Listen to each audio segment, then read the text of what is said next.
নমস্কার, সাফ কথায় আমি আপনাদের সঙ্গে রয়েছে রূপা এবং আজ অসমের জন্য এক ঐতিহাসিক দিন। সেই ঐতিহাসিক দিন নিয়ে আজকে আমাদের আলোচনা।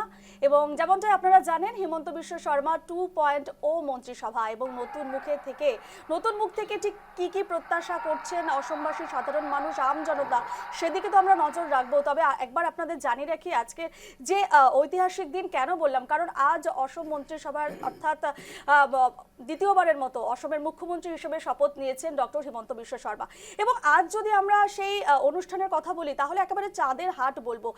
22 জন মুখ্যমন্ত্রী তিনি এসেছেন, উপমুখ্যমন্ত্রীরা এসেছেন এবং বিশিষ্ট শিল্পপতিরা কিন্তু আজ এসেছেন। অর্থাৎ সে জায়গায় দাঁড়িয়ে আজকের দিনটি অসমের বুকে এক ঐতিহাসিক দিন বলাই যায়। সকলের নজর কেড়েছে আজকের দিন এবং পাশাপাশি আমরা দেখেছি একেবারে জনস্রোত। সমস্ত কিছুকে নিয়ে আজকের আমাদের আলোচনা এবং আগামী দিনে কি স্ট্র্যাটেজি রয়েছে হিমন্ত বিশ্ব শর্মা 2.0 মন্ত্রিসভা গঠন হতে চলেছে। এবং আজ হিমন্ত বিশ্ব শর্মা ছাড়া আরও 4 জন বিধায়ক আজ ক্যাবিনেট মন্ত্রী হিসেবে শপথ নিয়েছেন। সে জায়গায় দাঁড়িয়ে একাধিক প্রশ্ন এই মুহূর্তে রয়েছে সকলের মনে। এবং এই মুহূর্তে আমাদের সঙ্গে আলোচনায় রয়েছেন রাজনৈতিক বিশ্লেষক বিশ্বদীপ ভট্টাচার্য এবং অসমের BJP media relation executive Soumik Dutta এবং রয়েছেন রাজনৈতিক বিশ্লেষক পার্থজ্যোতি মেজ এবং অ্যাসিস্ট্যান্ট প্রফেসর এসকে রয় কলেজ কাটলিছড়ার মনীষ রয়। প্রত্যেকে জানাচ্ছি আমরা স্বাগত আমাদের অনুষ্ঠানে আসার জন্য। এবং আজকের আমরা যেটা আলোচনা শুরুতেই আমরা যে প্রশ্ন দিয়ে শুরু করবো আজকের আমাদের আলোচনা, বিশ্বদীপ বাবুর কাছে প্রথমে যাব, রাজনৈতিক বিশ্লেষক অসম থেকে। বিশ্বদীপ বাবু, আজ আমরা যে ছবিটা দেখলাম, আজ এক ঐতিহাসিক দিন, যেটা আমি শুরুতেই বললাম ঐতিহাসিক দিন বলা যায়, কারণ আজকের এই শপথ গ্রহণ অনুষ্ঠানে মুখ্যমন্ত্রী হিসেবে দ্বিতীয়বারের মতো হিমন্ত বিশ্ব শর্মা শপথ নিলেন। এবং সবচেয়ে গুরুত্বপূর্ণ বিষয় হচ্ছে 22টি রাজ্যের মুখ্যমন্ত্রী সহ প্রধানমন্ত্রী, স্বরাষ্ট্রমন্ত্রী এবং বিজেপির জাতীয় সভাপতি নীতিন নবীন থেকে শুরু করে মার্কিন রাষ্ট্রদূত পর্যন্ত আজকে আমরা দেখতে পেয়েছি আজকের এই অনুষ্ঠানে। যথেষ্ট একেবারে নজর কাড়া অনুষ্ঠান ছিল এবং যে তাবর নেতারা এসেছিলেন, একেবারে প্রধানমন্ত্রী থেকে শুরু করে স্বরাষ্ট্রমন্ত্রী থেকে শুরু করে। সে জায়গায় দাঁড়িয়ে প্রথমে আমি অনুষ্ঠানে যাব, আজকের এই অনুষ্ঠান থেকে কি মনে হচ্ছে আগামী দিনে আমাদের বিজেপি সরকার, এখানকার সরকার, ডক্টর হিমন্ত বিশ্ব শর্মার যে মন্ত্রিসভা, তা নিয়ে আপনার কি বক্তব্য? অসমের রাজনৈতিক ইতিহাসে এই সরকারের সর্ববৃহৎ শপথের অনুষ্ঠান সত্যি সমস্ত মানুষকে, অসমের তথা ভারতবর্ষের মানুষকে মুগ্ধ করেছে। এবং আজকের যে শপথ অনুষ্ঠানটি হলো সর্বভারতের 20 জনের থেকে বেশি চিফ মিনিস্টার যে এনডিএ সরকারের এবং অ্যাম্বাসেডার্স আমেরিকার, উদ্যোগপতিরা, সবাই শিল্পপতিরা সবাই এসে অসমের জন্য যে ভাবছে, এটাই তো বড় কথা যে আজকে অসমের মানুষ ডক্টর হিমন্ত বিশ্ব শর্মার নেতৃত্বে যে দ্বিতীয়বারের সরকার গঠন হলো, এর জন্য সমস্ত মানুষের আশীর্বাদ, সমস্ত সত্রাধিকারীদের কৃষ্টি সংস্কৃতির যে ওনাদের যে আশীর্বাদ, সেই সব কিছুই হিমন্ত বিশ্ব শর্মাজির সঙ্গে আছে। এবং ওনার যে মন্ত্রিসভা গঠন হয়েছে বিগত 5 বছরে আমরা যেটা দেখেছি যে ওনার যেগুলি সরকারি প্রকল্প, রিভলিউশন, কানেক্টিভিটি রিভলিউশন, যেমন যোগাযোগের ব্যবস্থা অনেক উন্নত হয়েছে, দ্রুত গতিতে উন্নয়ন হয়েছে, মহিলাদের জন্য সুরক্ষাও সবচেয়ে ভালোই হয়েছে, আরও যাতে হয় সেই আশা আমরা করছি। এই সরকারে আরও বিশ্বাস হবে, আরও দ্রুত গতিতে উন্নয়ন হবে যেভাবে হয়েছে। এবারে যারা শিল্পপতি এসছেন তার মধ্যে দেখবে রূপা, যেখানে জিৎ আদানি, গৌতম আদানির পুত্র জিৎ আদানি এসেছেন এবং আরও যারা শিল্পপতিরা এসছেন, আরও কে এসছেন ইমিডিয়েট নামটা মনে পড়ছে না। তো যারা শিল্পপতি, উদ্যোগপতিরা এখানে এবার বিনিয়োগ করবে, যেটা আগে বিগত দিনগুলিতে আমরা দেখেছি যে সেমিকন্ডাক্টর, যেটা এইচপিসিএল হিন্দুস্তান পেপার মিল ছিল, ওটা একদমই বিপর্যয়ের শিকার হয়েছিল এবং সেটা কোনো মতেই বিগত সরকাররা সাকসেসফুল হচ্ছিলেন না। এরপরে ডক্টর হিমন্ত বিশ্ব শর্মা বা ভারতীয় জনতা পার্টির নেতৃত্বে যে সেমিকন্ডাক্টর শিল্পটা হচ্ছে, সেটা সর্বভারতীয় স্তরে হচ্ছে, রাষ্ট্রীয় স্তরে হচ্ছে। এরপরে এই উদ্যোগপতিদের আশা মানে একটা বিশাল আশায় আমরা দেখছি যে এই সময়গুলোতে আরো 5 বছরে ডক্টর হিমন্ত বিশ্ব শর্মার নেতৃত্বে অসম অনেক উন্নয়নের দিকে যাবে, শিল্পপতিরা বিনিয়োগ করবে, যা বিগত অনেক দিন আগে সন্ত্রাসবাদী একেবারে সে জায়গায় দাঁড়িয়ে আরেকটা প্রশ্ন এইজন্য আপনাকে আমরা আশা বিশ্বজিৎ দা, করছি যে সেটাই হিমন্ত বিশ্ব শর্মার যে এই নতুন ইনিংস, সেটা কি শুধু প্রশাসনিক নেতৃত্ব নাকি জাতীয় রাজনীতিতে বড় ভূমিকার একটা ইঙ্গিত? না, জাতীয় ভারতীয় জনতা পার্টি নেতৃত্বে ডক্টর হিমন্ত বিশ্ব শর্মা একজন বিচক্ষণ, শক্তিশালী, দূরদর্শী মুখ্যমন্ত্রী। উনি জাতীয় স্তরেই তো উনি ভাবছেন ভারতবর্ষের রাষ্ট্রীয় সংগঠন মানে কি, রাষ্ট্রের সংগঠন মানে ভারতের এক একটা রাজ্য। India is an union of state. ভারতবর্ষের একটা অঙ্গ রাজ্য অসম।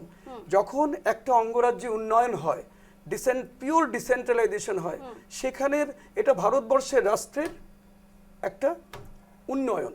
তো পুরো রাষ্ট্রটার একটা রাষ্ট্রের ব্যবস্থাটাই এখানে সবচেয়ে বড় আকারে আমরা দেখতে পাচ্ছি। একেবারে আমি শ্রমিক বাবুর কাছে যাব। শ্রমিক বাবু, ডক্টর হিমন্ত বিশ্ব শর্মা দ্বিতীয়বারের মতো আজ মুখ্যমন্ত্রীর পদে বসলেন এবং সে জায়গায় দাঁড়িয়ে তিনি কিন্তু ইতিমধ্যে জাতীয় মামা হিসেবে সকলের কাছে পরিচিতি একটা পেয়ে গেছেন। তার যে জনপ্রিয়তা একেবারে অসম বাংলা ছাড়িয়ে গেছে বলা যায়। সে জায়গায় দাঁড়িয়ে এই যে দ্বিতীয় ইনিংস, মামার দ্বিতীয় ইনিংস, সাধারণ মানুষের প্রত্যাশা কি পূরণ হবে আগামী দিনগুলোতে? যা যা প্রত্যাশা রাখছেন অসমবাসী, সে জায়গায় দাঁড়িয়ে কি স্ট্র্যাটেজি হতে পারে এবং কেমন হবে নতুন মন্ত্রিসভা, আপনার কাছ থেকে জানতে চাইব। দেখেন, স্ট্র্যাটেজিটা সেটাই থাকবে যে বিগত 10 বছর ধরে বিজেপি সরকার যা স্ট্র্যাটেজিতে কাজ করেছে বা মানুষের উন্নয়নের জন্য যা কাজ করে গেছে, সেই স্ট্র্যাটেজিটাই ফলো হবে। এবং বিগত 5 বছর যা ডক্টর হেমন্ত বিশ্ব শর্মার নেতৃত্বে যে বিজেপি সরকারটা ছিল, সেই স্ট্র্যাটেজিটা একটা অ্যাগ্রেসিভ স্ট্র্যাটেজিতে কাজ হয়েছিল। আমরা এই অ্যাগ্রেসিভ স্ট্র্যাটেজিতে কিন্তু আমাদের আগামী দিনে কাজ হতে যাচ্ছে। কারণ দেখেন, আমাদের যা ইস্যুসগুলো আছে, কারণ ইস্যুস একটা জিনিস আমাদের কি প্লাস পয়েন্ট আছে যে দেখেন, আমরা যা কাজ বিগত 5 বছর আগে যেখান থেকে আমরা কাজ শেষ করেছি, আমরা ঠিক সেখান থেকে কাজটা শুরু করব। তো আমাদের কাছে রিসোর্সেস আছে, আমাদের কাছে রোড ম্যাপস আছে, আমাদের কাছে ভিশনটা খুব ক্লিয়ার। তাতে কি হবে, আমরা অ্যাগ্রেসিভ কাজের মানে গতিটা কিন্তু খুব অ্যাগ্রেসিভ ভাবে হবে। তার জন্য কি হবে, যে আমরা যে ফলাফলটার আশা করছেন জনগণ, বা যে উনি যে মানে জনগণের যে উদ্দেশ্যটা আছে, যে কারণে বিজেপিকে ভোট দিয়ে এইভাবে আমাদেরকে জিতিয়ে দিয়ে পাঠিয়েছেন এখানে, সেই আশাটা পূর্ণ হওয়ার কিন্তু খুব বড় একটা সুযোগ আমরা করে দিচ্ছি ওদের জন্য। কারণ ওই কাজের মাধ্যমেই হচ্ছে। কারণ আমাদের কিন্তু যেই এত বৃহত্তর জয়টা কিন্তু কাজের ভিত্তিতে এসছে। কোনো মানে কোনো ফলস কমিটমেন্ট করে বা কোনো ধরনের কোনো যে মানে ভোট চুরি করে বা অন্য ধরনের কোনো কিছু করে কিন্তু আসেনি। সেটা কিন্তু কাজের ভিত্তিতেই কিন্তু এই বৃহত্তর জয়টা এসছে। আর আগামী দিনে দেখবেন যে এই কাজটা কিন্তু ডাবল ইঞ্জিন সরকার যখন আমরা বলছি, তো ডাবল ইঞ্জিন সরকারের কাজটা কিন্তু দ্বিগুণ হয়ে বেরিয়ে আসবে। আগে যতটুকু এগ্রেসিভ ছিল তার থেকে আরো বেশি এগ্রেসিভ হয়ে কাজগুলো যাবে, সেটা আমি মনে করি। আর তাতে জনগণের কল্যাণই হবে।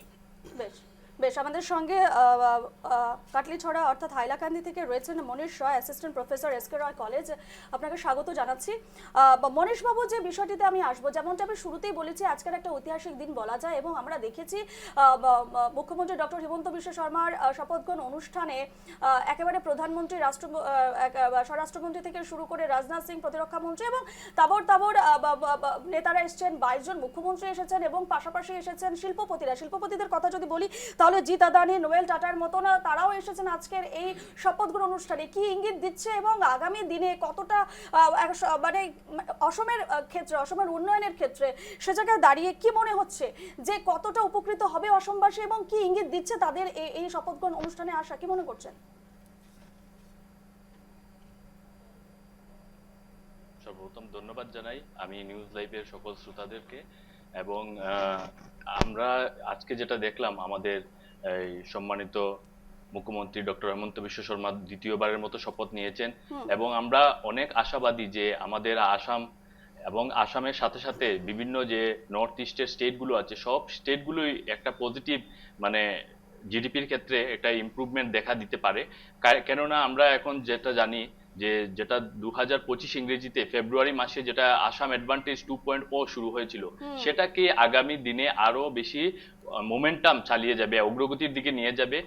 তার জন্যই আজকের যে শপথ গ্রহণ সমারোহে আমাদের বিভিন্ন শিল্পপতিরা এসেছিলেন, প্লাস অন্যান্য যারা মুখ্যমন্ত্রী শপথ গ্রহণের মধ্যে ছিলেন, সেটা একটা পজিটিভ দিক থেকে আমরা দেখতে পারি।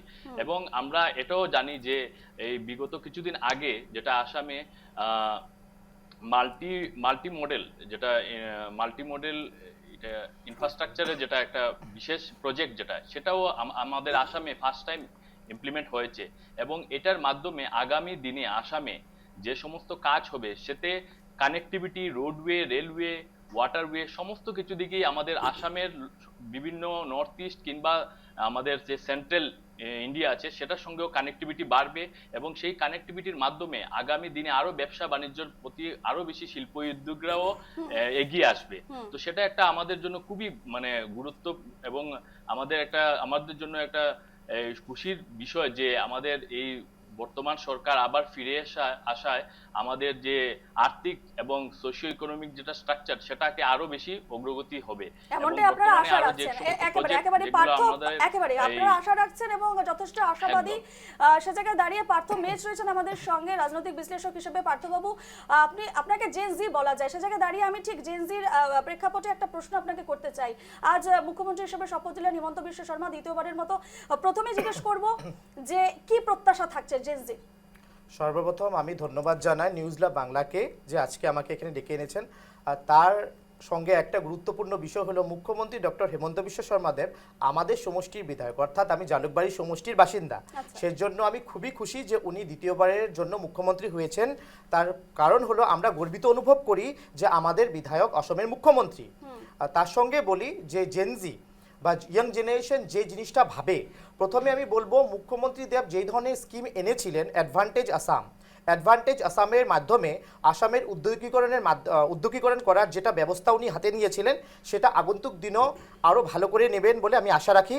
তার সাথে স্বাবলম্বী হওয়ার জন্য CM-AAA অর্থাৎ চিফ মিনিস্টার আত্মনির্ভর আত্মনির্ভর অভিযান যেটা স্কিম এনেছিলেন, তার মাধ্যমে নিজে ব্যবসা বাণিজ্য আরম্ভ করার জন্য যে ধরনের সহযোগিতা করেছিলেন সেই জিনিসটা খুবই গুরুত্বপূর্ণ। আর আগন্তুক দিনে এই স্কিম সমূহের মাধ্যমে আরও উপকৃত হবে ইয়াং জেনারেশন বা জেনজি। সেই জিনিসটা আমি ভাবি যে ইয়াং জেনারেশন ডেভেলপমেন্টের উপর ভিত্তি করেই ভোট দেয়। আর ইয়াং জেনারেশনের একটা আশা থাকে সরকার থেকে যে আগন্তুক দিনে কাজের ক্ষেত্রে হোক, চাকরি বাকরি হোক বা ব্যবসা বাণিজ্যের ক্ষেত্রে হোক, তারা যেন কিছু ধরনের সোর্স পেতে পারে। আর আসামের যে সরকার চলেছিল বিগত দিনে সেই সরকারে আমরা দেখতে পেয়েছিলাম যে বিভিন্ন স্কিম ছিল, কিছু স্কিম ছিল চাকরির ক্ষেত্রে যেভাবে আমরা দেখতে পেয়েছিলাম যে সরকারি চাকরির অ্যাডভার্টাইজমেন্ট বেরিয়েছিল, তার মাধ্যমে বহুতে সরকারি চাকরি পেতে সক্ষম হয়েছিল। কিন্তু সেটাও ভাবতে হবে সবেই যে সরকারি চাকরি পাবে সেটাও সম্ভব না। বহুতে নিজে ব্যবসা বাণিজ্য করতে চায়, সেই জন্য সরকারে বিভিন্ন ধরনের লোন আদির মাধ্যমে যাতে ব্যবসা বাণিজ্য স্টার্ট করতে পারে, কারণ ক্যাপিটাল না থাকলে বা অর্থ না থাকলে পরে যে কোনো ব্যবসা বাণিজ্য আরম্ভ করাটা সম্ভব না। কিন্তু সরকার সেই ধরনের ব্যবস্থাও হাতে নিয়েছিল। আর উদ্যোগীকরণ যদি আসামে আরও মানে স্পিডে হয় তাহলে দেখতে পাওয়া যাবে সরকারি খণ্ড না বেসরকারি খণ্ডেও যথেষ্ট মানে চাকরি আসবে। আর ওরা সব ইয়াং জেনারেশন ওরা বিভিন্ন ক্ষেত্রে চাকরি প্রাপ্ত করতে সক্ষম হবে। আজকে যে আমি কিছুক্ষণ আগে আমি মনীষ বাবুকে যে বিষয়টা আমি জিজ্ঞেস করছিলাম, যেমনটা আমরা দেখেছি আজকে জিৎ আদানি থেকে শুরু করে নোবেল টাটা তারাও এসেছেন, একাধিক বিশিষ্ট শিল্পপতিরা এসেছেন। মানে জেনজির ক্ষেত্রে কতটা উপকৃত হবে জেনজিরা সেক্ষেত্রে দাঁড়িয়ে? তোমাদের কি মনে হচ্ছে এই মুহূর্তে দাঁড়িয়ে মুখ্যমন্ত্রীর শপথ গ্রহণ অনুষ্ঠানে আসাটাকে কিভাবে দেখছো? আমরা খুব পজিটিভলি ভাবছি যে মুখ্যমন্ত্রী শপথ গ্রহণ অনুষ্ঠানে শিল্পপতিরা এসেছিলেন, কারণ প্রথমবারের ভাবে আমরা দেখেছি যে আসামে বৃহৎ মানে যাদের ইমেজ আমরা সোশ্যাল মিডিয়াতে দেখি, টিভিতে দেখি, কিন্তু সেই ব্যক্তিদের যে আমরা আসামে দেখতে পাবো সেই আশাটা ছিল না। কিন্তু আসামের মুখ্যমন্ত্রী ডক্টর হেমন্ত বিশ্ব শর্মা দেবের দ্বিতীয়বারের জন্য মুখ্যমন্ত্রী হওয়ার যে মানে আজকে শপথ গ্রহণ করেছেন, সেই শপথ গ্রহণ অনুষ্ঠানে যখন শিল্পপতিরা এসেছেন তার থেকে একটা জিনিস স্পষ্টভাবে আমরা অনুমান করতে পারি যে মুখ্যমন্ত্রী দেবের সাথে যে সুসম্পর্ক ওদের, সেই সম্পর্কটা আসাম লাভান্বিত হবে।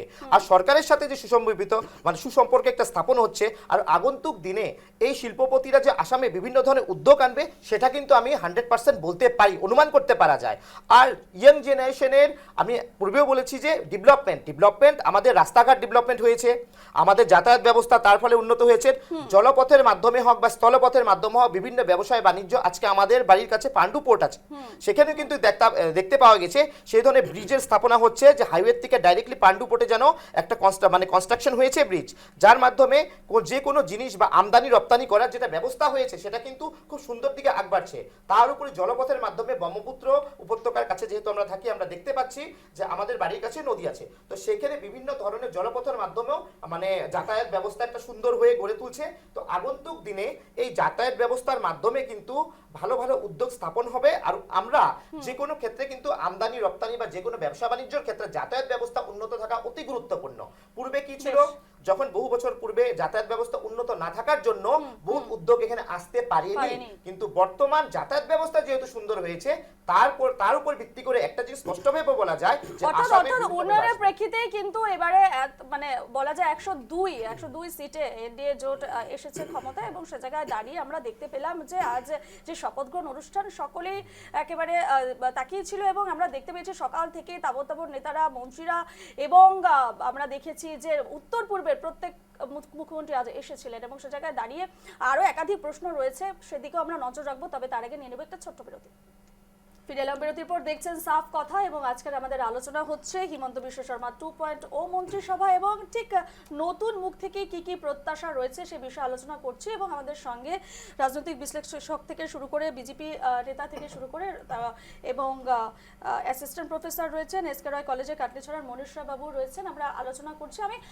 আমি বিশ্বদীপ বাবুর কাছে আরও একবার যাব। বিশ্বদীপ বাবু, আজকে আমরা যে ছবিটা দেখলাম যে একদিকে আমরা যদি বলি হিমন্ত বিশ্ব শর্মার চাণক্য নীতি, অন্যদিকে আমরা দেখতে পেলাম যে রামেশ্বর তেলী, অজন্তা নিয়োগ থেকে অতুল বরাদের উপর পুনরায় আস্থা রাখা হচ্ছে, যে আজকে শপথ নিলেন মুখ্যমন্ত্রীর সঙ্গে। সে জায়গায় দাঁড়িয়ে আঞ্চলিক শক্তির সঙ্গে বিজেপির এই যে মেলবন্ধন, সেক্ষেত্রে কার পাল্লা ভারী হবে বলে মনে হচ্ছে, এবং উন্নয়ন নাকি বিতর্ক, কোন পথে হাঁটবে সরকার? না, রামেশ্বর তেলীজি ভারতীয় জনতা পার্টির অনেক পুরনো কার্যকর্তা। উনি এর আগেও ইউনিয়ন মিনিস্টার অব ইন্ডিপেন্ডেন্ট চার্জে ছিলেন পেট্রোলিয়াম মিনিস্ট্রিতে। এরপরে উনি অনেক পুরনো কার্যকর্তা, এবং অজন্তা নিয়োগ তো বিগত ফাইন্যান্স মিনিস্টার ছিলেন। বিপিএফ এর চরণ বড়, উনিও অনেক বিপিএফ এর অনেক পুরনো কার্যকর্তা। তো এরপরে শপথ নিয়েছেন আরো অতুল বরা। এটা তো শরিক দলের তো অনেক আগের থেকেই ওরা মিত্র জোটে ছিলেনই, এবং এর আগের থেকেই তো ওরা করছেই।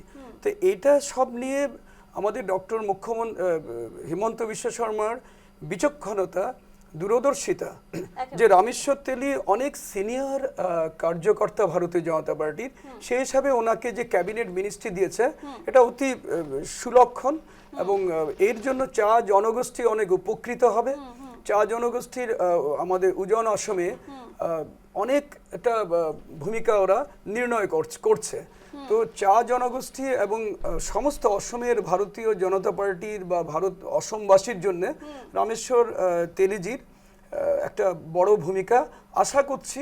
সেটা ডক্টর হিমন্ত বিশ্ব শর্মার বিচক্ষণতার জন্যই এটা সম্ভব হয়েছে, এবং ওনাকে ক্যাবিনেট মিনিস্ট্রিতে নিয়ে আসা হয়েছে। এটা অনেক সুলক্ষণ অসমবাসীর জন্য। দ্বিতীয়ত, আঞ্চলিক দল বিপিএফ এর চরণ বড় উনি অনেক পুরনো কার্যকর্তা। তো উনিও আশা করছে যে, আমি দেখতে পাচ্ছি ওনার রাজনৈতিক বিচক্ষণতা ডক্টর হিমন্ত বিশ্ব শর্মার, যে উনি যেভাবে পুরনো কার্যকর্তা, এক্সপিরিয়েন্সড মানুষকে ক্যাবিনেট মিনিস্ট্রিতে আনছেন, সেটা একটা অসমবাসীর জন্য একটা ভালো উন্নয়নের স্বপ্ন দেখাবে। কারণ হলো অসমের সূর্য বলে আজকে দেখবে যে অসমের সূর্য বলে অভিহিত করেছেন সত্রাধিকারীরা।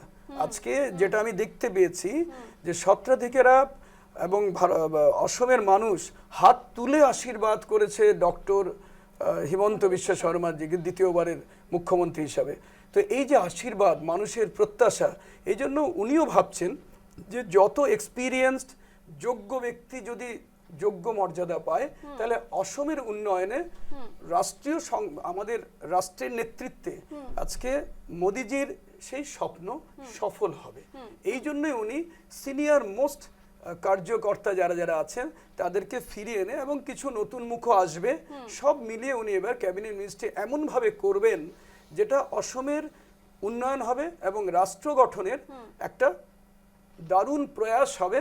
এবং আমরা আশা করছি সেটাই হোক, সেটাই আমরা আশীর্বাদ সবার থাকুক এবং অসমের উন্নয়ন যাতে আরো দ্রুত গতিতে ডক্টর হিমন্ত বিশ্ব শর্মার নেতৃত্বে হয় সেটাই আমরা আশা করছি। একেবারে বিশ্বদীপ বাবু দূরদর্শিতার কথা বলছিলেন, আমি যদি বলি শপথ গ্রহণ আজ ছিল, কিন্তু তিনি গতকালই অর্থাৎ হিমন্ত বিশ্ব শর্মা গতকালই সোশ্যাল মিডিয়া একটা পোস্ট করেছেন, আমি একটু পড়ে শোনাচ্ছি দর্শকদের। অসমের সরকারি তথা বনভূমিতে অবৈধভাবে দখল করে থাকা অজ্ঞাত যারা লোকরা রয়েছেন সেই জমি, তাদের জমি থেকে উচ্ছেদ করে 1,50,000 জমিরও বেশি জমি গত 5 বছরে বেদখল মুক্ত করার জন্য আমরা সক্ষম হয়েছি এবং আমাদের পরবর্তী লক্ষ্য হিসেবে 5 লক্ষ বিঘা জমি অবৈধ দখলদারীদের থেকে উদ্ধার করব আমরা। এবং এটাই আমাদের শুধু আমাদের এটা প্রতিশ্রুতি নয়, অসমের সুরক্ষার স্বার্থে এটা আমাদের দৃঢ় সংকল্প। শীঘ্রই সে মহাযজ্ঞ আরম্ভ হবে এমনটাই তিনি বলে দিয়েছেন। অর্থাৎ তার যে দূরদর্শিতা, তার যে একটা স্ট্র্যাটেজি বা তার যে কাজের যে একটা গতি, তিনি কিন্তু থেমে থাকেননি।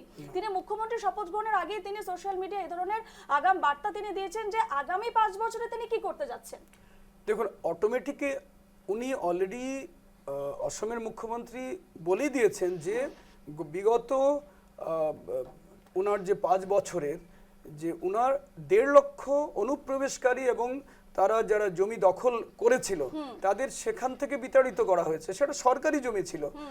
এখন আরো 5 লক্ষ জমি বেদখল মুক্ত করবে এবং সেখানে অনেক আরো ভালো সরকারিভাবে আরো অনেক কিছু শিল্পই হোক সেটা সুপ্রতিষ্ঠিত হবে, কারণ বেদখল মুক্ত করাটা উচিত।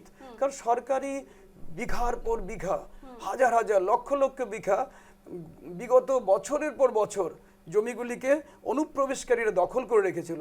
এটা একটা অসমের জন্য অনেক উন্নয়নের স্বার্থে এটা যে উনি করছেন, এটার জন্য সবাই ওনাকে হাত তুলে আশীর্বাদ করছে। একেবারে শ্রমিক বাবু রয়েছেন আমাদের সঙ্গে। যে বিষয়টি আমি কিছুক্ষণ আগে বলছিলাম, ডক্টর হিমন্ত বিশ্ব শর্মা মুখ্যমন্ত্রী শপথ হওয়ার আগে তিনি একেবারে সোশ্যাল মিডিয়া একেবারে ফলো করে তিনি বলেছেন তার আগামী দিনগুলোতে অর্থাৎ আগামী 5 বছরে ঠিক তার কি করণীয়, তার মধ্যে অন্যতম একটি হচ্ছে উচ্ছেদ, যেটা এর আগেও আমরা দেখেছি গত 5 বছরে অবৈধ যারা বসবাস করছে অসমের জমিতে 1.5 লাখ জমি থেকে একেবারে মুক্ত করা হয়েছে অসমের মাটিকে। সে জায়গায় দাঁড়িয়ে আগামী যেটা পরিকল্পনা রয়েছে সেটা হচ্ছে 5 লক্ষ বিঘা জমি তিনি বেদখল মুক্ত করবেন।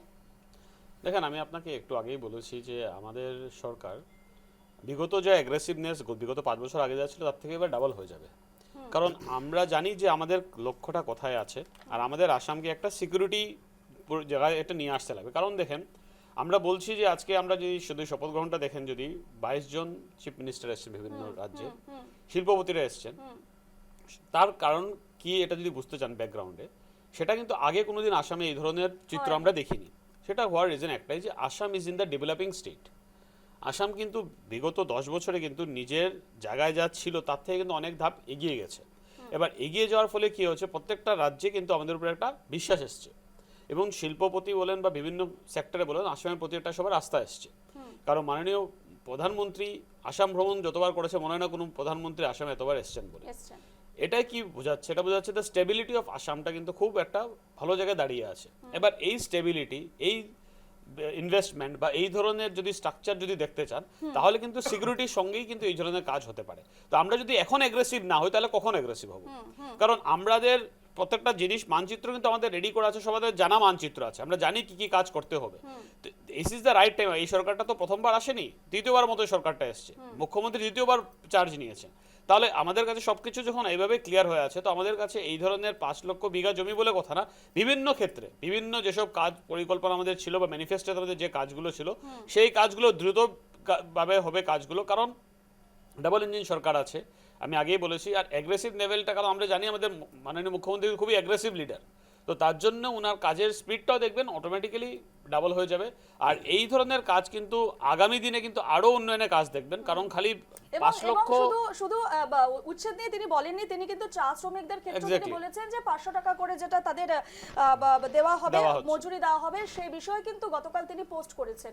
কারণ তিনি প্রতিশ্রুতি দিয়েছিলেন যখন ভোটের প্রচারে তিনি ছিলেন, তিনি বলেছিলেন 300 থেকে 500 টাকা তিনি করবেন এবং সেটাকে মাথায় রেখে এবং সেই জায়গায় একেবারে স্ট্যান্ড হয়ে কিন্তু তিনি কাল কিন্তু একেবারে ফলো করে তিনি তার সোশ্যাল মিডিয়ার যে পেজ আছে তিনি তা উল্লেখ করে দিলেন। অর্থাৎ তিনি যে সমস্ত প্রতিশ্রুতি দিয়েছেন কোথাও না কোথাও গিয়ে কিন্তু সেগুলো সফল হতে আমরা দেখবো, এমনটাই আমরা মেনে নিতে পারি। হ্যাঁ, একদম। কারণ দেখেন, আপনি যদি আজকে স্ট্রাকচারটা দেখেন, ক্যাবিনেট মিনিস্টার স্ট্রাকচারটা, এটা একটা উল্লেখযোগ্য ব্যাপার, এটা মিনি ক্যাবিনেট। এবার অনেক প্রশ্ন উঠতে পারে যে এই 4 জন নিয়ে ক্যাবিনেট হওয়ার রিজনটা কি?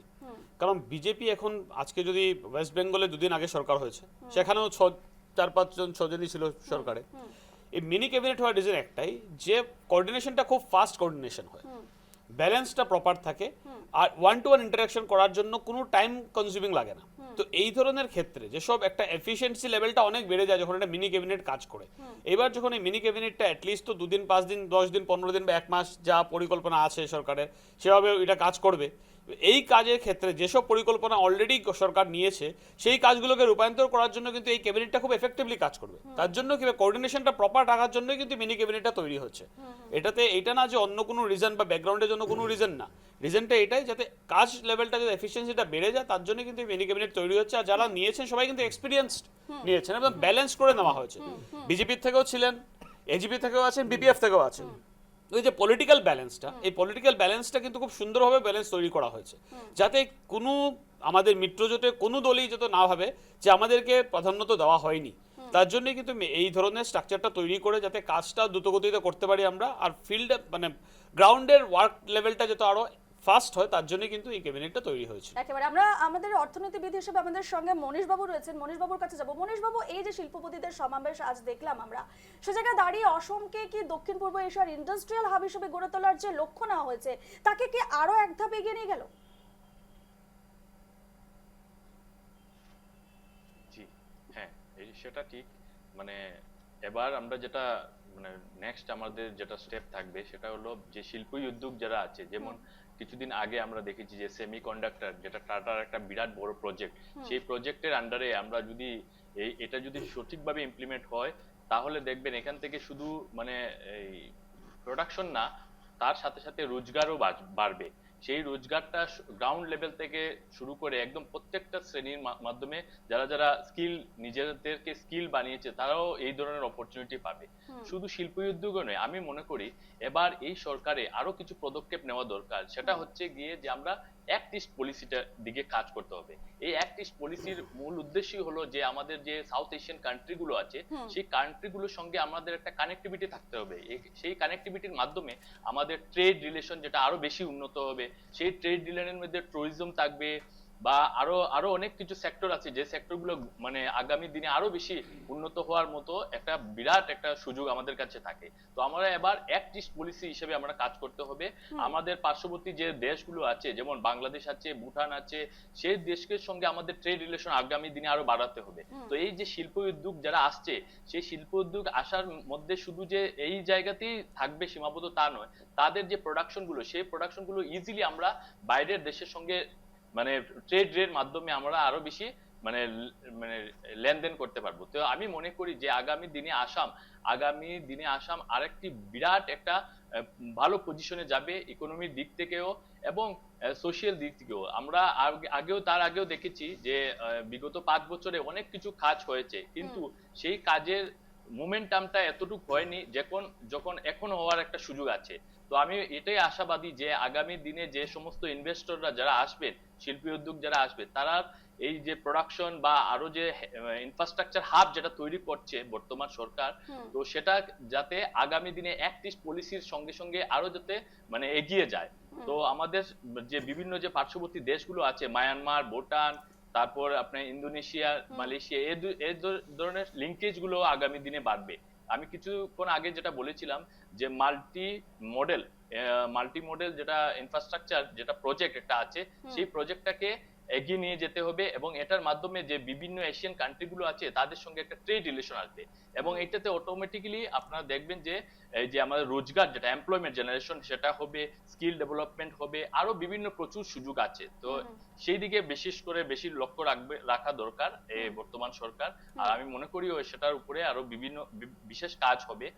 আর তাছাড়া যেটা আগেও দেখেছি যে আমাদের যে এমএসএমই সেক্টর, যে মাইক্রো, স্মল এবং মিডিয়াম স্কেল এন্টারপ্রাইজ, সেদিকেও লক্ষ্য রাখতে হবে। আরো বেশি মানে ছোট ছোট যারা ব্যবসা বা এন্টারপ্রেনারশিপ আছে তাদেরকেও বুস্ট করতে হবে। তাদেরকে একটু পার্থর কাছে একটু ছোট করে যাব এই বিষয়ে। পার্থ, অসমের তরুণরা কিন্তু এখন ফ্রিল্যান্সিং এবং গিগ ইকোনমিতে যথেষ্ট আগ্রহী। সে জায়গায় দাঁড়িয়ে কতটা আশাবাদী বা কি প্রত্যাশা রাখছো বর্তমান সরকার থেকে, হিমন্ত সরকার থেকে? আসাম স্কিল ডেভেলপমেন্ট যথেষ্ট উন্নত হয়েছিল, তার সাথে কেন্দ্রীয় সরকারের দ্বারা যুব বিকাশ কেন্দ্রের মতন সংগঠন সমূহ বা কেন্দ্র সমূহ পরিচালিত পরিচালিত হচ্ছিল, যার মাধ্যমে স্কিল ইন্ডিয়া বা স্কিল ডেভেলপমেন্টকে যথেষ্ট গুরুত্ব প্রদান করা হয়েছিল।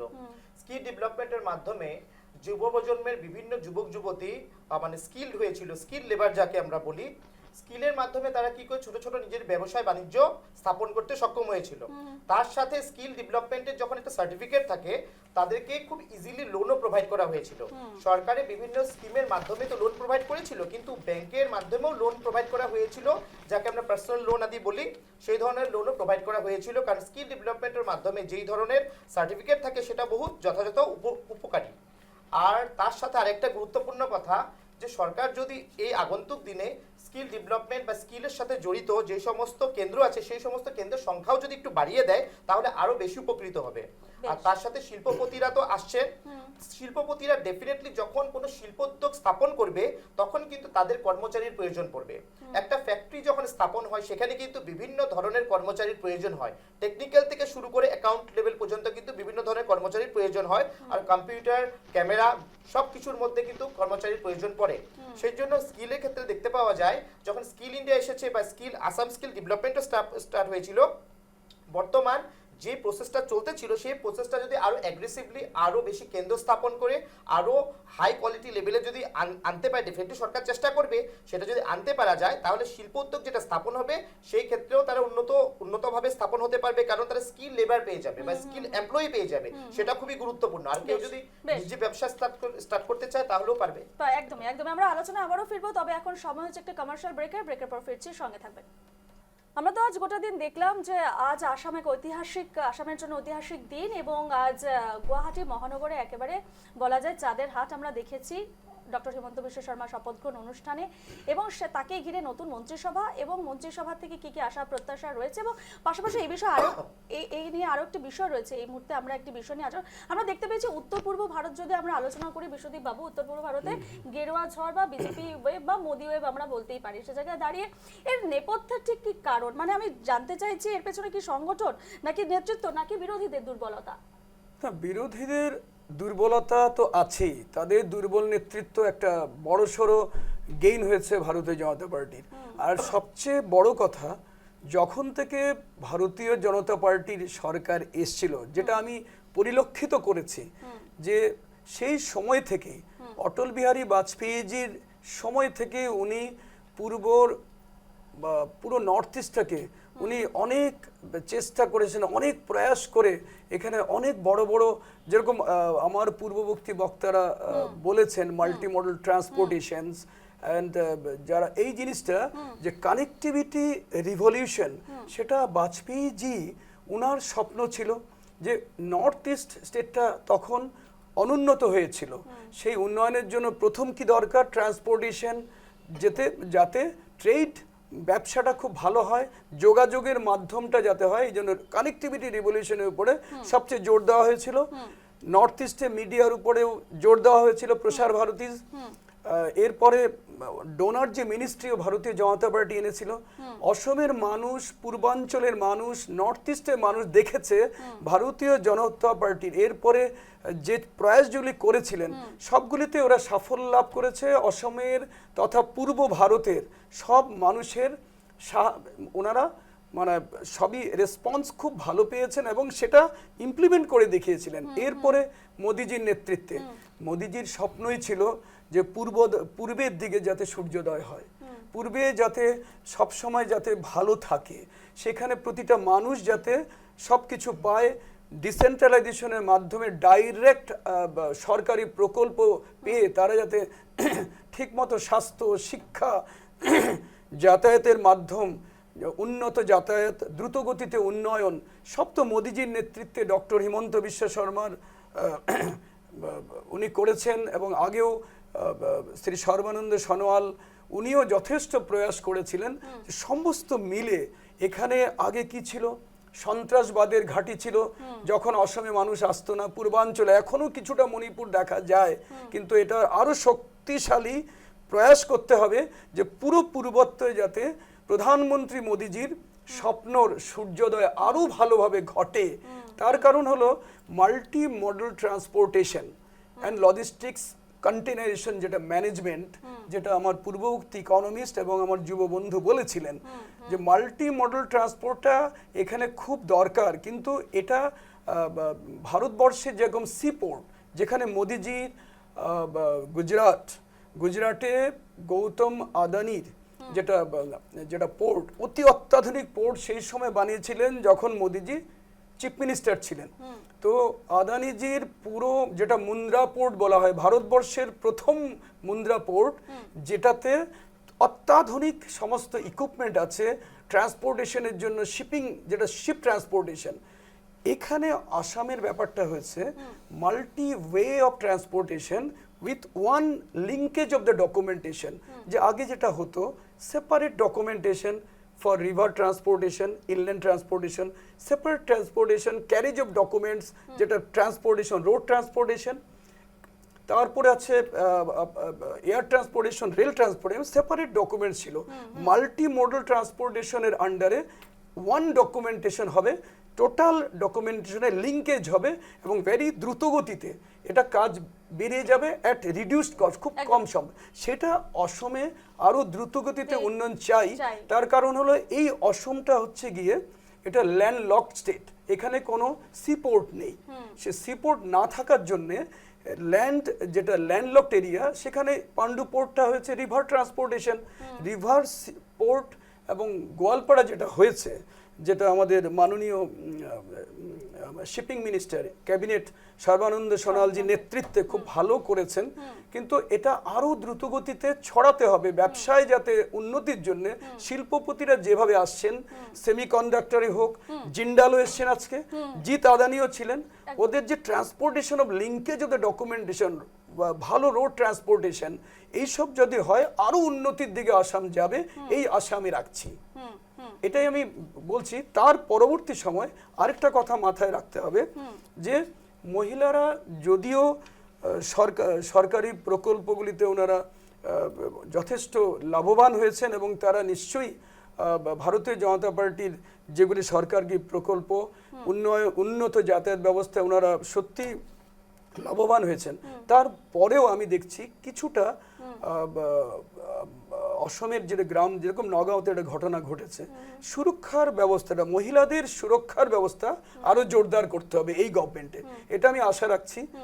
মুখ্যমন্ত্রী, এই প্রসঙ্গে আপনার কাছে যাব, যে বিষয়গুলো বিশ্বজিৎবাবু বলছেন যে এই ক্ষেত্রে বা এই জায়গায় গিয়ে কিন্তু আমাদের পরবর্তী সরকারের বা হিমন্ত বিশ্ব শর্মা সরকারের কিন্তু প্রয়োজন রয়েছে সেসব জায়গায় কাজ করার ক্ষেত্রে। যদি আমরা দেখেন, আমি আগেই বলেছি একটু আগে যে সবকিছুই ঠিক আছে, ইনফ্রাস্ট্রাকচার নিয়ে আমরা কাজ করছি, আমরা চাইছি ইনফ্রাস্ট্রাকচার আনতে, আর এই সরকারই সবকিছু যা করেছে। সঙ্গে আমরা সিকিউরিটি আমাদের কাছে একটা মেজর ইস্যু, সেটাই আপনাকে আগে বলেছি, সিকিউরিটিটা আমাদের কাছে খুব বড় কনসার্ন। মানে আপনাদের পরবর্তীতে কোন কোন বিষয়ের উপরে বেশি দেখেন, আমাদের infrastructure security is the first. Say land security হোক আর হিউম্যান সিকিউরিটি হোক, দুটো সিকিউরিটিকেই আমরা প্রাধান্য দিচ্ছি। তার জন্যই আমাদের কাজটা ওই ধরনের ভাবে এফিশিয়েন্টলি আমরা কাজ করছি। বর্ডার ইস্যু একটা রয়েছে। হ্যাঁ, দেখেন, ল্যান্ড সিকিউরিটি, বর্ডার ইস্যু, এইসব তো অটোমেটিক্যালি এন্টার সিকিউরিটির মধ্যেই জিনিসগুলো আসছে ব্যাপারটা। তো এই ধরনের প্রধানত তো আমাদের দিতেই লাগবে সিকিউরিটি রিজন, কারণ সিকিউরিটি যদি এটা না দিতে পারি, আমাদের ডেভেলপমেন্ট আমাদের জায়গায় একটা জায়গায় আমরা আটকে যাব বিভিন্ন কমপ্লেক্সিটির ব্যাপারে। তো তার জন্য আমাদের security is the first major concern. তারপর আমাদের ইনফ্রাস্ট্রাকচারগুলোকে ডেভেলপ করতে লাগবে। মানুষের জীবনের যে ছোট্ট ছোট্ট যে চাহিদাগুলো আছে, চাহিদা মিনস আমি বলছি যে আপলিফমেন্ট অফ দ্য লাইফ, যে মানুষকে যেভাবে উঠিয়ে আনতে পারি আমরা গরিবী রেখার নিচ থেকে, সেই ধরনের কাজ আমরা করতে যাচ্ছি। কারণ বিভিন্ন ধরনের প্রকল্প দিয়ে আমরা বিভিন্ন ধরনের কাজ, চাকরি ক্ষেত্রে বা মানে ইনভেস্ট, কলকারখানা এস্টাবলিশ করে সেই ধরনের কাজ আমাদের মাথায় আছে। প্লাস আমাদের যে ইনফিল্ট্রেশন যেটা ফ্যাক্টর যেটা আছে, ইললিগাল বাংলাদেশিজ নিয়ে যেসব আমাদের সমস্যা, এটা আমাদের ভারত আসামে আমাদের কাছে আছে। আর এটা একটা বিভিন্ন সবচেয়ে বড় রিজন এই সিকিউরিটি থ্রেটের জন্য। এবার বাংলায় ক্ষমতা আসার পর বিজেপি সরকার কোথাও না কোথাও গিয়ে দুরাজ্যের ক্ষেত্রে কিন্তু একটা প্লাস পয়েন্ট হচ্ছে, সীমান্ত সমস্যা কোথাও না কোথাও দূর হবে, এমনটা কিন্তু ডক্টর হিমন্ত বিশ্ব শর্মা বলেছেন, মুখ্যমন্ত্রী তিনিও বলেছেন। দেখেন, এটা তো আমাদের অনেক আগের থেকেই ছিল, কারণ আমরা কিন্তু বিগত 10 বছর ধরে কিন্তু আমরা কিন্তু ওয়েস্ট বেঙ্গল গভর্নমেন্টকে, কিন্তু যে মমতা সরকারের গভর্নমেন্ট ছিল, আমরা কিন্তু বারবার ওদেরকে বলে গেছিলাম যে এই ধরনের ল্যাপসেস কিন্তু আমাদের সাইড থেকে হচ্ছে, ওদের সাইড থেকে।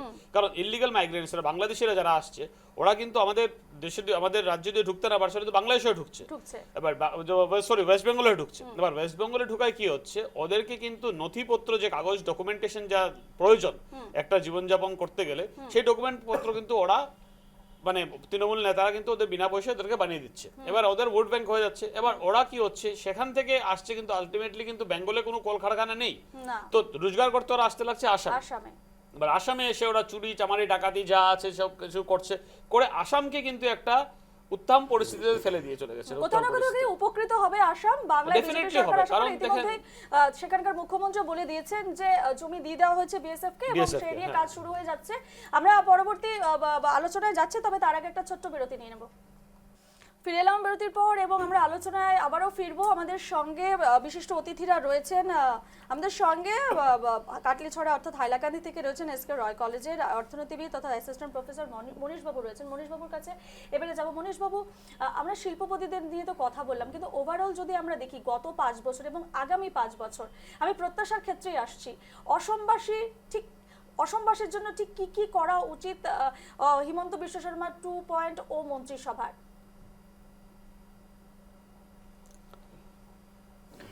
দেখেন, আমরা জানি যে আসামে প্রায় 70% লোক বা 75% লোক গ্রামে বাস করে। তো সেই ক্ষেত্রে আমাদের প্রথম প্রাধান্য যেটা হচ্ছে সেটা কৃষিক্ষেত্রের উন্নয়ন। কৃষিক্ষেত্রে উন্নয়ন ক্ষেত্রে বা ছোট ছোট যে কুটির শিল্প বা হস্তশিল্প বা স্মল স্কেল ইন্ডাস্ট্রি, সেগুলোর উপরে জোর দিতে হবে। কেননা মানে ম্যাক্সিমাম যে লোকরা আছে সেটা ওই সবের উপরেই বিভিন্ন ক্ষেত্রে ডিপেন্ডেন্ট। তো আমাদের প্রথম সরকারের যেটা দায়িত্ব থাকবে সেগুলো হবে ছোট ছোট যে হস্তশিল্প বা ক্ষুদ্র শিল্প সেগুলোকে উন্নয়ন করা, তাদেরকে আর্থিক দিকে সাহায্য করা। কেননা যদি আমরা সবসময় বাইরের দেশের জিনিসগুলো এসে মানে আমরা কনজাম্পশন করি বা ওইটাকে আমরা ইউজ করি, তাহলে সেটাও আমাদের যে ক্ষুদ্র শিল্প তাদের কোনো গেইন আসবে না। তো সেটা সেই দিক থেকে সরকার যেটা পদক্ষেপ নিতে হয়, আমি মনে করি যে ছোট ছোট যে হস্তশিল্প ক্ষুদ্র শিল্প সেগুলোকে ফিনান্সিয়াল গ্রান্ট প্রদান করা, তাদের এমএসএমই যেগুলো সেক্টর ছোট ছোট যে এন্টারপ্রেনারশিপ আছে তাদেরকে বিভিন্ন সাহায্য করা, সাহায্য প্রতি হাত বাড়িয়ে দেওয়া, তাদেরকে এমপ্লয়মেন্ট জেনারেট হওয়ার যে বিভিন্ন রকমের যে স্কিমগুলো আছে সেই স্কিমগুলোকে সঠিক গ্রাসরুট লেভেলে ইমপ্লিমেন্ট করতে হবে। কেননা ম্যাক্সিমাম যে আসামবাসী তারা ওই ছোট ছোট ব্যবসা বাণিজ্যের উপরে নির্ভরশীল।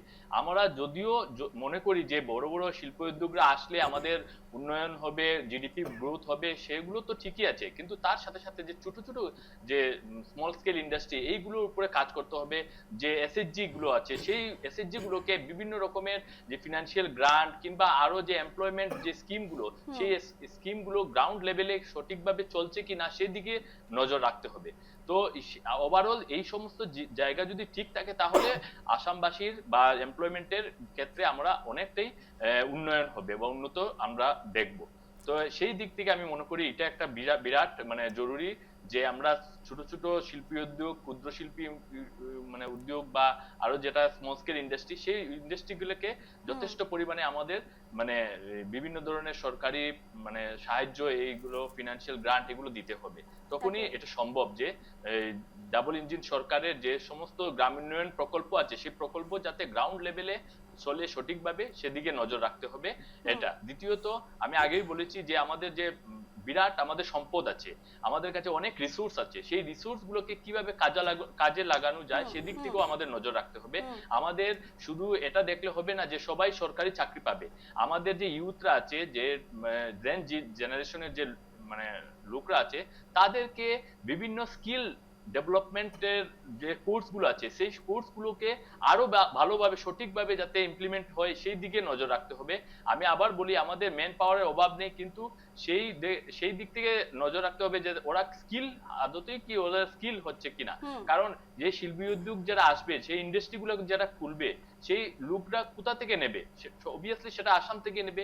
তো ওরা যদি স্কিলড না হয়, ওদেরকে স্কিল যদি না বানানো হয়, তাহলে আলটিমেটলি ওরা রোজগার পাবে না। তো সেই দিকেও মানে সরকার নজর রাখতে হবে যে তাদেরকে স্কিল বানাতে হবে। কারণ প্রাইভেট পাবলিক এন্টারপ্রেনারশিপ নিয়েই কাজ করতে হবে। আমরা সবসময় যে সরকারি চাকরি পাবো সেই আশা রেখে আমরা লাভ হবে না। একেবারে। তো সেই ক্ষেত্রে আমরা প্রাইভেট পার্টনারশিপ রেখে পাবলিক প্রাইভেট পার্টনারশিপ রেখেই আমাদের কাজ করতে হবে। একদম এই এবং বিষয়ে আমি ছোট ছোট পার্থর কাছে ব্যবসায়ী আসবো। পার্থ বাণিজ্য যে যেগুলো বিষয়টি তিনি চালায় বলছেন তাদেরকেও এবং বিভিন্ন সে জায়গায় জায়গায় দাঁড়িয়ে আবারও কিন্তু হিমন্ত বিশ্ব শর্মা প্রচারকালে তিনি কিন্তু আরো সরকারি চাকরির তিনি প্রতিশ্রুতি দিয়েছেন। সে জায়গায় দাঁড়িয়ে আমি তোমার কাছ থেকে জানতে চাইবো যে এই যে সেক্ষেত্রে বেশি স্টার্টআপ বা প্রাইভেট সেক্টর ইকোসিস্টেম যেটা রয়েছে সেখানে সরকারকে কতটা গুরুত্ব দেওয়া প্রয়োজন বলে মনে করছো?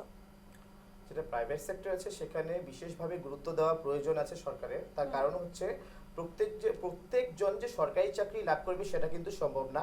যে কোনো সরকারের পক্ষে কিন্তু প্রত্যেকজন যুবক যুবতীকে একটা রাজ্যে সরকারি চাকরি যে তাদেরকে দেবে সেটা কোনো মতে সম্ভব হয়ে উঠবে না।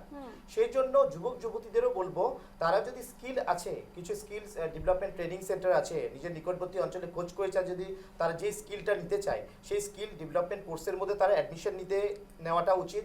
তার উপরে সরকারও একটা জিনিস বিশেষভাবে গুরুত্ব দেওয়া উচিত, সেই স্কিল ডেভেলপমেন্ট ট্রেনিং সেন্টারে যে সমস্ত কোর্স আছে সেই সমস্ত কোর্সের মাধ্যমে ছাত্রছাত্রীরা বা যুবক যুবতীরা যদি উপকৃত হতে পারে কি না তার উপরে একটু গুরুত্ব রিসার্চটা একটু বেশি বাড়িয়ে দিতে হবে। বা তার সাথে সেই কোর্সের সাথে যদি এক্সট্রা আরো কিছু অ্যাড করা যেতে পারে কি, যার মাধ্যমে তারা আরো বেশি উপকৃত হতে পারবে বা তারা চাকরি মানে প্রাইভেট সেক্টরে চাকরি একটা পাওয়ার জন্য যে সমস্ত কোয়ালিফিকেশনসের প্রয়োজন, যে সমস্ত স্কিলের প্রয়োজন, সেই স্কিল ডেভেলপমেন্ট ট্রেনিং সেন্টারের মাধ্যমে তারা লাভ করতে পারবে কিনা তার উপর একটা বিশেষ গুরুত্ব দেওয়া প্রয়োজন। আর স্কিল ডেভেলপমেন্ট ট্রেনিং এর যেটা সেন্টার আছে সেন্টার সমূহ কিন্তু সংখ্যা বাড়িয়ে দেওয়া উচিত বিভিন্ন অঞ্চলে। আর তার উপরে কোর্সটাও ডেভেলপ করার প্রয়োজন আছে, যথেষ্ট করেছে, কিন্তু তার উপরেও যদি করে আরো ভালো রিসার্চ করে যদি করা হয় তাহলে আরো বেশি উপকৃত হবে ইয়াং জেনারেশন। সরকারি চাকরি কিন্তু সবে পাওয়া সম্ভব না।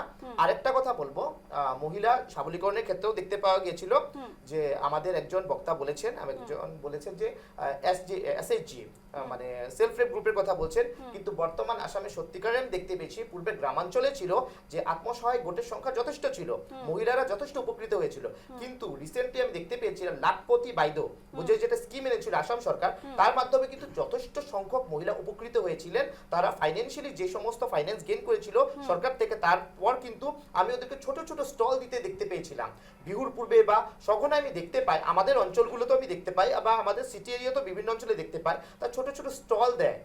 প্লাস তার খাওয়ার জিনিসই হোক, যেই সম্পর্কে মানে অবগত বা যে ব্যবসাটা করতে যারা সক্ষম হয় মহিলারা কিন্তু সেই ক্ষেত্রে কিন্তু আগ বেড়েছে, পূর্বের থেকে যথেষ্ট আগ বেড়ে এসেছে, সেটা দেখতে গিয়েছে। একদম একদম। আমি শ্রমিক বাবুর কাছে শেষ সময় একদম হাতে নেই, শেষ প্রশ্নটা আপনাকে জিজ্ঞেস করবো ছোট্ট করে, যেটা দিয়ে আমি শুরু করেছিলাম। হিমন্ত বিশ্ব শর্মার সকলের একেবারে মনের মণিকোঠায় একেবারে বসে রয়েছেন এই মুহূর্তে বিজেপির স্তরে যদি বলি আমি, তাহলে সেটার নেপথ্যে হিমন্ত বিশ্ব শর্মার যে আক্রমণাত্মক যে রাজনৈতিক স্টাইল, তার জনপ্রিয়তার পেছনে কি এটাই একমাত্র কারণ না অন্য কোনো এক্স ফ্যাক্টর রয়েছে?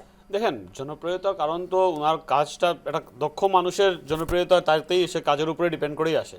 আজকে মোদিজির যে জনপ্রিয়তা ওনার কাজের উপরে ভিত্তি করেই এসছে, কিন্তু তো তার জন্য ডক্টর হেমন্ত বিশ্ব শর্মার যে পপুলারিটিটা সেটা কাজের উপরেই এসছে। এবং আগামী দিনে কিন্তু দেখবেন ওনার একটা সেকেন্ড ভার্সন, যেটা আমরা 2.0 যেটা বলছি হেমন্ত বিশ্ব শর্মা, সেটার কিন্তু খুবই মানে সক্ষমভাবে এবং খুবই পরিকল্পনাভাবে কিন্তু ডেভেলপমেন্টের কাজগুলো হবে। কারণ যেসব কথাবার্তা আজকে আমাদের প্যানেলে হচ্ছিল সে খুবই কনস্ট্রাকটিভ কথাবার্তা বলছিলেন আমাদের প্যানেলিস্টরা যারা ছিলেন, এবং সরকার কিন্তু সেদিকে নজর রেখেই কিন্তু কাজটা করবে। আর আমি আশা করি যে এই ধরনের উন্নয়নে আমরা কিন্তু সরকারকে মানে জনগণকে উঠিয়ে দিতে পারবো, জনগণ আমাদেরকে দুহাত ভরে আগেও আশীর্বাদ করবে। বেশ আজকের আলোচনা আমরা এখানে শেষ করছি, এবং আমরা আজকে আলোচনায় জানলাম যে ঠিক কোন দিকে এগোতে হবে সরকারকে এবং কোন দিকে কাজ করলে আমাদের এখানকার অসমের আরো উন্নয়ন একেবারে সকলের দৃষ্টি আবারও আকর্ষণ করবে। হিমন্ত বিশ্ব শর্মা 2.0 মন্ত্রিসভা আর জন্য তাকিয়ে রয়েছে, ঠিক কোন দিকে এগিয়ে যায় সেদিকে সকলেরই নজর থাকবে আগামী দিনগুলোতে, আগামী 5 বছর। আজকের সাত কথা আমি এখানে শেষ করছি, এবং প্রত্যেক যারা এসেছেন আমাদের আজকের এই আলোচনায় প্রত্যেককে আমি ধন্যবাদ জানাচ্ছি। রাজনৈতিক বিশ্লেষক বিশ্বদীপ ভট্টাচার্য, অসমের বিজেপি মিডিয়া রিলেশন এক্সিকিউটিভ শ্রমিক দত্ত, এবং রাজনৈতিক বিশ্লেষক পার্থজ্যোতি মেচ, এবং অর্থনীতিবিদ মনীষ রায়, প্রত্যেককে ধন্যবাদ জানাচ্ছি।